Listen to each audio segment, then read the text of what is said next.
आहे, उत्साह आहे।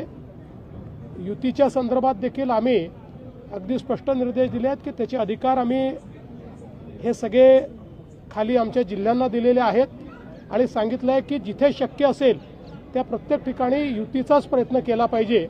काही ठिकाणी शक्य देखील होणार नाही, त्या ठिकाणी आम्ही स्वतंत्रपणे लढू, पण कुठे स्वतंत्रपणे लढलो तरी मित्रपक्षावर टोकाची टीका करायची नाही, अशा प्रकारचेही आम्ही त्या ठिकाणी निर्देश दिलेले आहेत। त्यामुळे त्या ठिकाणच्या परिस्थितीप्रमाणे ते आमचे जे युनिट्स आहेत ते चर्चा करतायत, युती ठरवतायत, काही ठिकाणी ती होते देखील आहे।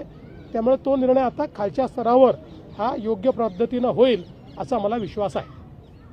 देवेंद्रजी, आता रवींद्र चव्हाण यांची नियुक्ती होऊन बरेच महिने झालेले आहेत, तरी त्यांची कार्यकारिणी काही जाहीर होऊ शकली नाहीये। नेमक्या काय अडचणी येत आहेत त्या काही अडचणी नाही आहे, मला असं वाटतं कधी पुढच्या 8-10 दिवसात ती जाहीर होईल। सर, या बैठकीच्या निमित्ताने भिडे गुरुजींनी आपली भेट घेतलेली आहे। भिडे गुरुजी मला इन्व्हिटेशन द्यायला आले होते, त्यांची जी मोहीम चालते त्यांनी मला त्या मोहिमेमध्ये निमंत्रण दिलेलं आहे, डिसेंबरमध्ये आहे ती, त्याचं निमंत्रण दिलेलं आहे। मी त्यांना सांगितलं आहे मला त्यावेळेस निवडणुका बघून शक्य असेल तर मी येईन। सर, सांगलीत जयंत पाटील आणि पडळकरांचा वाद संपायला थांबत नाहीये, कारण आज पुन्हा पडळकरांनी आरोप केला की जयंत पाटलांनी काही जमिनी हडप केल्या तिकडल्या व्यापाऱ्यांच्या। मला असं वाटतं की त्याच्यामध्ये वैयक्तिक टीका हा जो भाग आहे याला आमचा देखील आक्षेप होता। कोणीच कोणावर वैयक्तिक टीका करू नये असं आमचं स्पष्ट मत होतं, ते आम्ही पडळकरांना देखील सांगितलं आणि चंद्रकांत दादांनी स्वतः पुढाकार घेऊन त्या ठिकाणी वैयक्तिक जो वाद आहे, चिखलफेक आहे, ती मिटली पाहिजे अशा प्रकारचा प्रयत्न केलेला आहे। आता बाकी काही राजकीय आरोप प्रत्यारोप ते होत राहतात।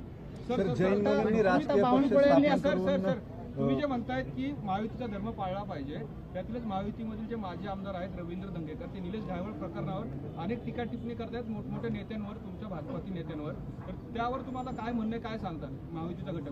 नाही, मी त्यांच्याबद्दल काय बोलणार आहे, मी त्यांचे जे बॉस आहेत त्यांच्याशी बोलेन ना, एकंदरीत त्यांच्या बॉसशी बोलेन। सर, जैन मुनींनी वक्तव्य केलं राजकीय पक्ष काढू, तुम्ही सुद्धा मुख्यमंत्री झाला ते त्यांच्याच पाठबळावरती असं म्हटलंय आणि कटेंगे तो बटेंगे, त्याच्यामुळे एकत्र राहा आणि राजकीय सत्ता उलथवण्याची ताकद तयार करा अशा स्वरूपाचं वक्तव्य केलंय।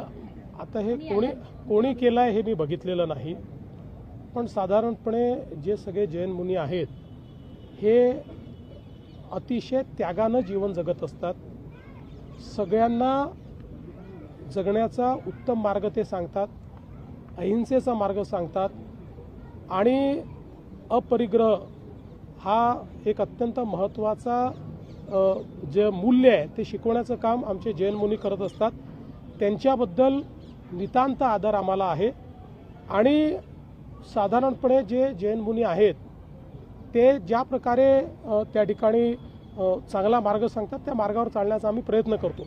बाकी आता कोणी काही बोललं असेल तर मला त्याची माहिती नाही, त्यामुळे मी त्याच्यावर बोलू शकणार नाही। दौजींनी तिकडे हंबरडा मोर्चा काढून बऱ्यापैकी पुन्हा एकदा सरकारवर टीका केली, आमचं लक्ष असेल मदत नाही मिळालं तर आम्ही पुन्हा रस्त्यावर उतरू। चला, हे त्यांनी म्हटलं मला मान्य आहे, फार चांगलं आहे, हे विरोधी पक्षाचं काम आहे। भाई याचा अर्थ मदत मिळणार आहे याच्यावर त्यांचा विश्वास आहे, आम्ही जी मदत केली ती पण त्यांना मान्य आहे। आता त्यांचं म्हणणं एवढंच आहे की जर नाही मिळाली तर रस्त्यावर उतरू, आम्ही उद्धवजीला रस्त्यावर उतरू देणार नाही, आम्ही मदत नीट देऊ। महापालिका निवडणुकीच्या पार्श्वभूमीवर मोठ्या प्रमाणात भाजपमध्ये इन्कमिंग व्हायची चर्चा सुरू आहे, पक्षामध्ये ऑलरेडी भरपूर कार्यकर्ते झाल्याच्या बाहेरच्या नको अशा मतप्रवाह आहे, पुण्यामध्ये देखील ती अशी अवस्था, आगामी काळात भाजपची काय भूमिका असणार आहे? भाजपमध्ये कुठलाही स्ट्रॉंग कार्यकर्ता जर आला तर त्याला घेण्याचीच आमची भूमिका आहे। साधारणपणे भाजपमध्ये जे आमचे कार्यकर्ते आहेत ते लोकांना अकोमोडेट करतात, त्यामुळे भाजप मोठा झालेला आहे। एखाद्या वेळी एखाद्या ठिकाणी काही नाराजी पण येते, त्यावेळी आम्ही लोकांना समजवतो आणि ते समजतात। सिनेमाच्या प्रीमियरला तुम्ही आज जाणार होते, ज्याला राज ठाकरे आणि महेश मांजरेकर येणार होते, मी त्यांना फोन करून सकाळीच कळवलं होतं, कारण ज्यावेळी 5 वाजताचा कार्यक्रम होता आणि ज्यावेळी सगळी आमची रचना मी बघितली त्यावेळी माझ्या लक्षात आलं की मी काही मुंबईत पोहोचू शकत नाही, त्यामुळे मी सकाळीच त्यांना फोन करून कळवलं। त्यामुळे माझ्याकरता ते वेगळं दाखवणार आहेत. सर, एक शेवटचा घायवळचा प्रश्न. गेले आठवडाभर राज्यात घायवळ प्रकरण गाजतंय. गृहराज्यमंत्री तुमच्या अडचणीत आले, त्याच्यानंतर तुमच्या भेटीगाठी झाल्या, तुमच्या एका मंत्र्याचं नाव येतंय किंवा विधान परिषदेचे अध्यक्ष जे आहेत त्यांच्यावरती आरोप झाले की त्यांच्या सोयीने हे सगळे चालू आहे. व्हिडिओ समोर आले बरेच सगळ्या नेत्यांचे. तुम्ही मुख्यमंत्री म्हणून याच्या संदर्भामध्ये नेमकी काय कमेंट कराल? काही निर्णायक भूमिका घेणार आहात की वादावर पडदा टाकणार आहात? पहिली गोष्ट तर अशी आहे की या प्रकरणाची सुरुवात कुठे होते हे आपण लक्षात घेतलं पाहिजे. आणि ती सुरुवात आज सिद्धार्थ शिरोळे यांनी जी प्रेस कॉन्फरन्स घेतली आहे त्यात आपल्या लक्षात आली असेल की याची सुरुवात ही आहे की एक पासपोर्ट मिळवण्याकरता त्यांनी अहिल्यानगर जिल्ह्यामध्ये ॲप्लिकेशन केली आणि त्यावेळी तेव्हाच्या नेत्यांच्या राजकीय दबावापोटी त्यांना पूर्णपणे क्लीन चिट पोलिसांनी दिली आणि अहवाल सादर केला की यांच्यावर कुठलाही गुन्हा नाही. ते तिथे राहत नसताना असा अहवाल यायला हवा होता की हा व्यक्ती इथे राहत नाही, ते अहवालात कुठेही मेन्शन केलं नाही आणि त्यामुळे हा पासपोर्ट त्यांना मिळाला आणि ते पळून जाऊ शकले. तेव्हा कोणाचा दबाव होता, निवडणुकीत त्यांनी कोणाचं काम केलं होतं, कोणाचा आशीर्वाद होता, या सगळ्या गोष्टी देखील समोर आल्या पाहिजेत. माझं मत अतिशय स्पष्ट आहे.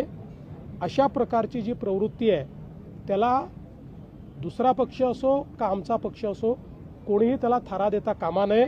अशा प्रकारच्या प्रवृत्तीवर कारवाई केलीच जाईल आणि त्यांना पासपोर्ट देण्याकरता